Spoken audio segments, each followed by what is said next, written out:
Hello, नमस्कार दोस्तों। मार्गदर्शन एजुकेशन सेंटर पर आपका स्वागत है।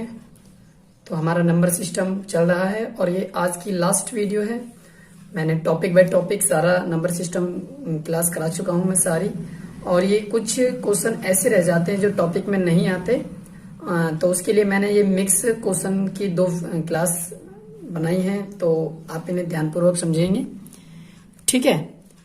तो सबसे पहला हमारा एक मिक्स क्वेश्चन की वीडियो मैं करवा चुका हूं और ये दूसरी है मिक्स क्वेश्चन की जो नंबर सिस्टम के हैं। तो इसमें हमारा पहला क्वेश्चन है, ध्यानपूर्वक समझेंगे। क्रमागत 4 विषम संख्याओं का योग 208 है, तो सबसे बड़ी संख्या ज्ञात करनी है। कभी भी जब 4 बोले या 5 क्रमागत बोले या 6 जितने भी बोले और जिसका भी योग कहे, तो और जितनी भी संख्या बोले तो उन संख्याओं से उसमें भाग दे दो। कितना है? टोटल है 208। 208 तो कितनी संख्या थी? 4। 4 से डिवाइड दे दो तो बिल्कुल जो बीच की संख्या है ना, जो बीच की संख्या है, बीच की संख्या प्राप्त होगी। बीच की संख्या प्राप्त होगी तो 4 से काटोगे, 400 काटो, 4 से काटोगे तो कितना आएगा भैया? 4 पंजे 20 और 4 दूनी 8। कितना आ गया? 52। तो मैंने बताया था कि जब 4 विषम संख्याओं का योग 208 है और 4 से हमने डिवाइड दे दिया तो कितना है? 52। तो कभी भी जब ऐसे डिवाइड दोगे तो वो बिल्कुल बीच की संख्या होगी। वो क्या होगी? बीच की संख्या। अब देखोगे 4 विषम संख्या थी, संख्या कैसी थी? विषम। और ये क्या है? सम। तो सम तो हमें काउंट करनी नहीं है, तो 2 इसके पीछे की संख्या और 2 इसके आगे की संख्या। 52 से आगे कौन सी आएगी? 53। और फिर अगली कौन सी आएगी? 55। ठीक है। 52 से पिछली कौन सी आएगी? 51। और 51 से पिछली कौन सी आएगी? 49, 49। अब 52 को काट देंगे तो हमारी चारों संख्या प्राप्त होगी। पहली संख्या 49, दूसरी 51, तीसरी 53 और चौथी 55। तो उसने बोला है सबसे बड़ी संख्या ज्ञात करो। सबसे बड़ी संख्या ज्ञात क्या होगी? 55। आशा करता हूं समझ आ गया होगा।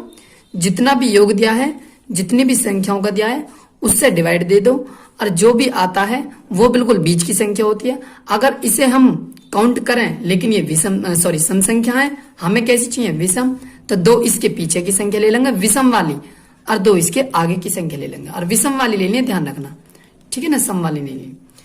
2 धनात्मक पूर्णांकों का योग कितना है? 80 है। 2 धनात्मक पूर्णांकों का योग कितना है? मान लो एक धनात्मक पूर्णांक a है, दूसरा धनात्मक पूर्णांक b है। इन दोनों का योग है 80, ठीक है। और उनका अंतर, अगर अंतर ज्ञात करना है तो कितना है? 20। तो उन संख्याओं के वर्गों का अंतर कितना होगा? उन संख्याओं के वर्गों का अंतर कितना होगा? ठीक है। देखो 2 मेथड है। एक तो छोटे छोटे से ये है कि दोनों संख्या अलग अलग निकाल लो। दोनों संख्या अलग अलग निकालनी है तो एक बार इन्हें प्लस कर दो। एक बार जब प्लस करोगे तो भैया b से b कट जाएगा। b से b कट जाएगा तो a और a कितना आ गया? 2a। और 80 और 20 कितना हो जाएगा? 100। और काटोगे 2 से कितनी आ जाएगा? 50।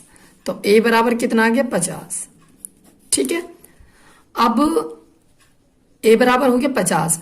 अब ये हमने प्लस ही तो करे, अब एक बार ना माइनस कर दो। माइनस करोगे तो ये माइनस हो जाएगा, ये प्लस हो जाएगा, ये माइनस हो जाएगा, क्योंकि माइनस करने पे चिन्ह बदल जाते हैं। तो जब माइनस करोगे तो a से a कट जाएगा, एक भी और एक भी कितना हो जाएगा? 2 भी। और 80 में से 20 गए तो 80 में से 20 गए तो कितने बचेंगे? 60। और 2 से काटोगे तो b कितना जाएगा? 30। b कितना जाएगा? 30। अब उसने कहा है दोनों संख्या आ गई हमारे पास में, a होगी 50 और दूसरी संख्या होगी 30। तो उसने कहा है उन संख्याओं के वर्गों का अंतर। तो इन संख्याओं के वर्ग कर दो, 50 का वर्ग और 30 का वर्ग। इनका अंतर बता दो, अंतर कर दिया। तो 50 का वर्ग कितना होता है? 2500। 30 का वर्ग कितना होता है? 900। और 2500 में से कितने 900 गए तो कितने बचेंगे? 1600। उत्तर बताओ। कोई दिक्कत हो तो, समझ में नहीं आया हो तो कमेंट करके बताना, ठीक है। अब नेक्स्ट देखोगे सवाल, आशा करता हूं समझ आ गया होगा। 3 क्रमागत संख्याओं का गुणनफल कितना होगा जिनका योग 15 है? अब हमें क्या पता कौन सी भी 3 संख्या, योग कितना दिया है? 15 दिया है। कितनी संख्या थी? 3 संख्या थी। 3 का भाग दे दोगे, डिवाइड दोगे, कितना आएगा? 5। मैंने बताया था जितना भी योग दे रखा है और जितनी भी संख्याओं से भाग दे दोगे तो वो बीच की संख्या आएगी हमारी। वो क्या आएगी? बीच की संख्या। तो वो बीच की संख्या आ गई अभी 5। अब ये कैसी थी? क्रमागत। क्रमागत का मतलब होता है भैया क्रम से, यानी इसमें सम विषम का कोई चक्कर नहीं है। तो एक इसकी पिछली ले संख्या और एक इसकी अगली संख्या ले लो, एक इसकी अगली। तो 3 संख्या ये होगी, एक होगी 4, एक होगी 5, एक होगी 6। ठीक है। तो अब वो कह रहा है 3 क्रमांक संख्याओं का गुणनफल, इनका गुणनफल कर लो। 6 पंजे 30 यानी 4 × 5 × 6, तो 4 पंजे 20, 6 को 120। ठीक है, समझ आ गया। नेक्स्ट क्वेश्चन देखोगे, दो संख्याओं का योग उनके अंतर का 3 गुना है। भैया दो संख्याओं का योग है, दो संख्याओं का योग मान लो कुछ भी, दो संख्याओं का योग उनके अंतर का, अंतर हमें पता नहीं है कितना, ना हमें योग पता, अंतर मान लो 1 है, योग मान लो 3 है। ऐसा क्यों जी? दो संख्याओं का योग, दो संख्याओं का जो योग है ना उसके अंतर से, अंतर भी नहीं पता था हमें, तो अंतर कितना मान लिया 1, तो योग कितना इसका 3 गुना है, तो कितना हो गया 3। उनका अनुपात क्या होगा? अनुपात क्या होगा? तो पहले संख्या तो निकाल लो, संख्या निकाल लोगे। देखो कैसे निकालोगे, एक बार तो है ना प्लस कर दोगे, एक बार जब प्लस कर दोगे ना, प्लस कर दोगे तो बी से बी कट जाएगा, तो 1 और 1 2 बचेगा, और 3 और 1 कितना हो जाएगा 4, कितना बचेगा 2। ए की वैल्यू तो आ गई 2, ए की वैल्यू कितनी आ गई 2। अब एक बार ना माइनस कर दोगे, माइनस भी ना करो ना तो ए की वैल्यू 2 यहाँ पे रख ले करो, 2 यहाँ पे रखोगे, 2 इधर आ जाएगी माइनस में, 3 में से 2 गया तो 1 बचेगा, तो बी की वैल्यू कितनी आ जाएगी 1। तो उसने क्या पूछा है? उनका अनुपात, अनुपात बोलते हैं भैया इस वाले को, ए और बी में। ए की वैल्यू कितनी है 2, बी की वैल्यू कितनी है 1, ये उत्तर। ठीक है, आशा करता हूं समझ आ गया होगा। नेक्स्ट देखो, जब n को 5 से विभाजित किया जाता है तो शेषफल 2 बचता है। शेषफल कितना बचता है 2। यदि n स्क्वायर को 5 से विभाजित किया जाए, देखो अगर इससे ये संख्या विभाजित हो रही है, अगर इससे ये संख्या विभाजित हो रही है तो हमारी संख्या फिर कितनी मानेंगे? 2 ही मानेंगे। ठीक है, अब वो कह रहा है n स्क्वायर, तो संख्या कितनी हमारी 2, तो 2 का वर्ग कर दो तुम भी, 2 का वर्ग कितना हो जाएगा 4। अब n स्क्वायर को 5 से भाग देना है, यानी n स्क्वायर, n का मतलब 2 था, 2 का स्क्वायर कितना हो गया 4, 4 में हमें 5 से भाग देना है, 4 में हमें 5 से भाग देना है। 5 से जब 4 में भाग देंगे तो भैया 4 ही शेष आएगा। कितना शेष आएगा 4। ठीक है, तो भैया कितना शेष बचेगा 4 शेष बचेगा। समझ आ गया होगा।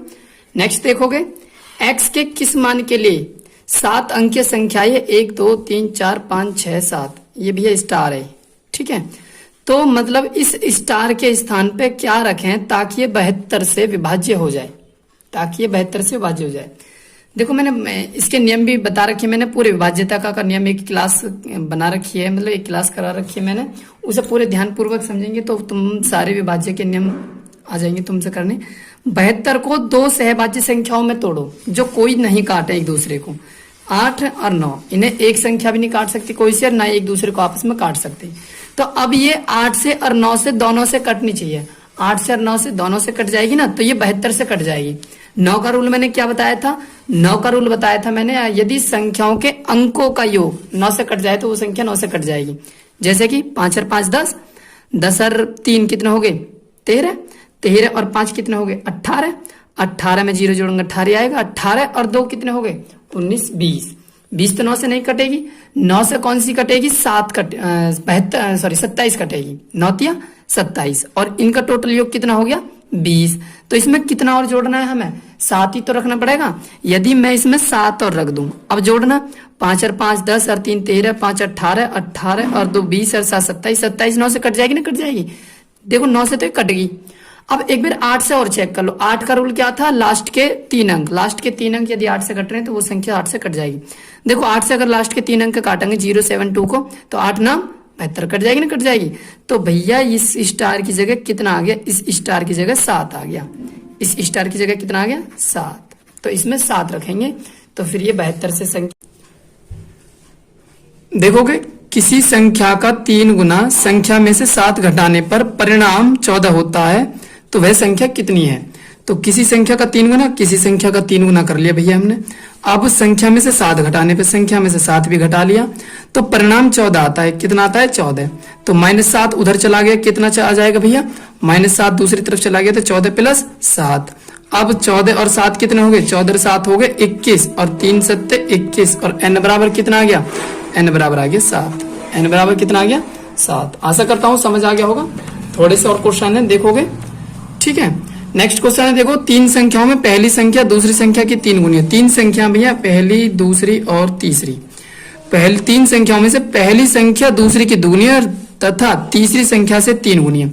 जो पहली संख्या है ना, पहली संख्या दूसरी तो दुगनी है, दूसरी से कितनी है, दूसरी संख्या से दुगनी है, और तीसरी संख्या से 3 गुनी है। तीसरी संख्या में नहीं पता, तीसरी संख्या मान लो 1 है, 2 मान लो, कोई नहीं, किसी से भी मान लो, कितनी, 2 मान लो। 2 की 3 गुनी कितनी होगी, 6। 2 की 3 गुनी कितनी होगी, 6। और दूसरी से दुगनी है, दूसरी से दुगनी तो दूसरी कितनी हो जाएगी, 3। देखो पहली संख्या दूसरी संख्या से तो दुगनी है, 3 दूनी 6, और तीसरी संख्या से 3 गुनी, 2 तिया 6, तो 3 गुना होगी ना। देखो ये 3 गुना है और ये 2 गुना है, कितनी है, 2 गुना। और एक से मानते तो थोड़ा पॉइंट की प्रॉब्लम आ जाती। तीनों संख्याओं का औसत कितना है, 88।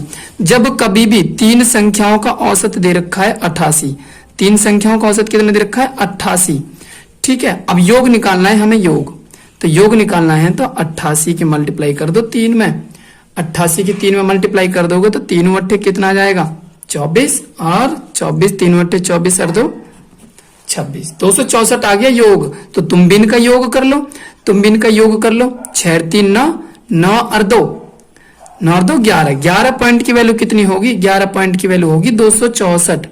11 पॉइंट की वैल्यू कितनी होगी, 264। 11 से काट लो, 11 दूनी 22, 4 11 चौक 44। 1 पॉइंट की वैल्यू कितनी होगी, 24। उसने पूछिए सबसे छोटी संख्या क्या होगी, सबसे छोटी संख्या क्या होगी, तो सबसे छोटी संख्या इन तीनों में कौन सी थी, 2। जब 1 पॉइंट की वैल्यू 24 तो 2 पॉइंट की वैल्यू कितनी, 48, कितनी हो जाएगी, 48। ठीक है, आशा करता हूं समझ आ गया होगा।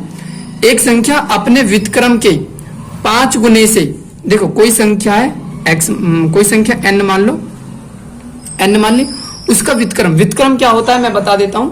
व्युत्क्रम यहां समझ लो, जैसे कि 1/2 है तो इसका व्युत्क्रम करना है तो 2 ऊपर और 1 नीचे, ये व्युत्क्रम हो जाता है। तो ऐसे ही एक संख्या n है, n के बटे कुछ नहीं तो 1 मान लेंगे। अब इसका व्युत्क्रम तो 1 ऊपर हो जाएगा और n हो जाएगा नीचे। एक संख्या अपने व्युत्क्रम के, अपना व्युत्क्रम होगा 5 गुने से, इसका 5 गुना कर दो, 5 गुने से कितना अधिक है, अपने 5 गुने से 19/2 अधिक है, 19/2 अधिक है, ठीक है। एक संख्या है, उस संख्या का व्युत्क्रम उसके 5 गुने से, व्युत्क्रम के 5 गुने से कितने अधिक है, 19/2 अधिक है। सॉरी n नहीं, संख्या का व्युत्क्रम 1/n होगा ना, ठीक है। अब ये आ जाएगा भैया इधर, तब ये इधर आ जाएगा तो क्या हो जाएगा, देखोगे n माइनस 5/n बराबर 19/2, ठीक है। अब देखो अगर मैं यहां से सॉल्व करूंगा तो द्विघात समीकरण बन जाएगी, जो द्विघात समीकरण जिस पे आती होगी वो आसानी से समझ जाएगा।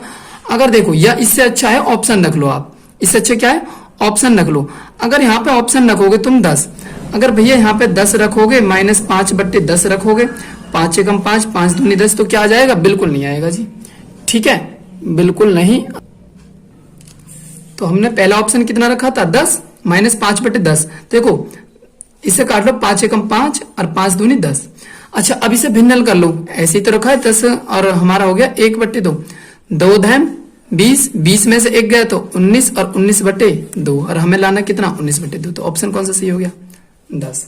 कुछ क्वेश्चन ऐसे होते हैं जिन्हें ऑप्शन से हमें कम समय लगता है, मेथड से भी हो जाएंगे, द्विघात समीकरण बनेगी इसमें, ठीक है ना। द्विघात समीकरण आसानी से सॉल्व कर सकते हैं, जिस पे आती होगी आप लोग कर सकते हो। अगर नहीं जानते तो मैं बता देता हूँ, n की स्क्वायर में करेंगे तो n² माइनस 5 और बटे n बराबर 19/2, क्रॉस मल्टीप्लाई कर लोगे और हो जाएगा बहुत आसानी से। नेक्स्ट देखोगे, एक चिड़ियाघर में चूहे एवं कबूतर हैं, ठीक है जी। अब यदि कुल सिर 40 सिर है, देखो एक सिर एक का ही होगा, चूहे को इंग्लिश में बोलते हैं रैट और कबूतर को इंग्लिश में बोलते हैं पीज है। तो दोनों के सिर मिलाकर कितने हैं भैया, 90 है। दोनों के सिर कितने हैं, 90, तथा पैर 224 पैर हैं। पैर कितने हैं, 224। तो देखोगे ध्यानपूर्वक, तो अब नेक्स्ट 224 पैर है ना, तो 224 रैट के कितने पैर होते हैं, रैट के पैर होते हैं 4, तो 4 r लिख दो। और पीजन के कितने पैर होते हैं, पीजन के होते हैं 2 पैर, और बराबर टोटल पैर कितने थे, टोटल पैर थे 224, ठीक है। 2 से काट लोगे इसे, 2 दूनी 4, 2 से इसे भी काट लोगे, 2 एकम 2, 2 से इसे काट लोगे, 2 एकम 2, 2 एकम 2, 2 दूनी 4।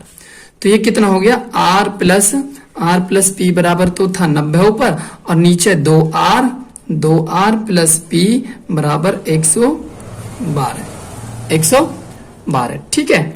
तो उसने पूछे कबूतरों की संख्या बताओ, कबूतरों की संख्या।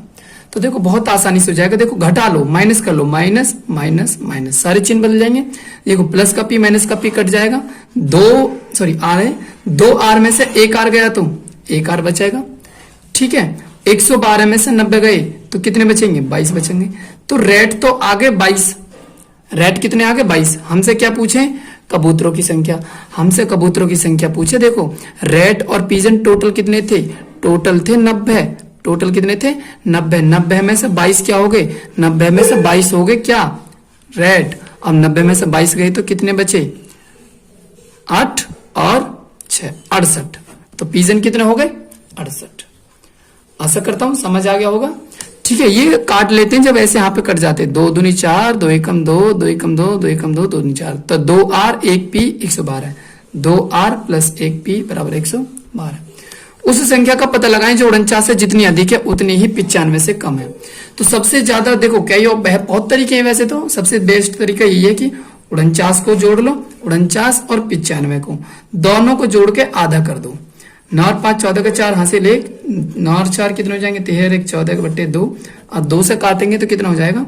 72। तो वो 72 संख्या है। ठीक है ना। 49 से उतनी ही अधिक है और 95 से उतनी ही कम है। नेक्स्ट देखोगे, यदि एक संख्या का 40% n है, उसका कोई 40% है, 40% ये हो गया बराबर 290 है, तो वह संख्या कौन सी होगी जो प्रारंभिक संख्या से 20% अधिक हो? यानी इस संख्या से 20% अधिक हो, जो इस संख्या से 20% अधिक हो। देखो 20 दूनी 40 और 20 पंजे 100, 2 से काटोगे तो 2 एकम 2, 2 चौक 8, 2 पंजे 10 और ये 5 किस में क्या हो जाएगी? मल्टीप्लाई। तो n बराबर 5 पंजे 25, 5 चौक 20 और 2 22, 5 एकम 5 और 2 7, 725 है। प्रारंभिक संख्या से 20% अधिक है, 120 कर दो। 20% अधिक है 20 बटे 100, काट लो। 25 चौका 100, 25 दूनी 50, कितने बच के? 22, 22 हो जाएगा 225 हो जाएगा। 25 निम्मा 225, 4 से काट लो 30 बार, 0 3 नाम 27, 3 दूनी 6 और 2 8, 870 अधिक है। ठीक है, समझ आ गया होगा आसानी से। नेक्स्ट देखोगे 37 प्लस 57 प्लस 78 प्लस 75 प्लस 179 को 17 से भाग देने पर शेष क्या होगा? ये क्वेश्चन मैंने आपके लिए बचा रखा है क्योंकि मैं भाग वाले रूल सारे बता चुका हूं और सारे डिविजिबल विभाज्य के जितने भी रूल हैं, जितने भी नियम है और सवाल भी, पूरा टॉपिक है, क्लास है पूरी वीडियो।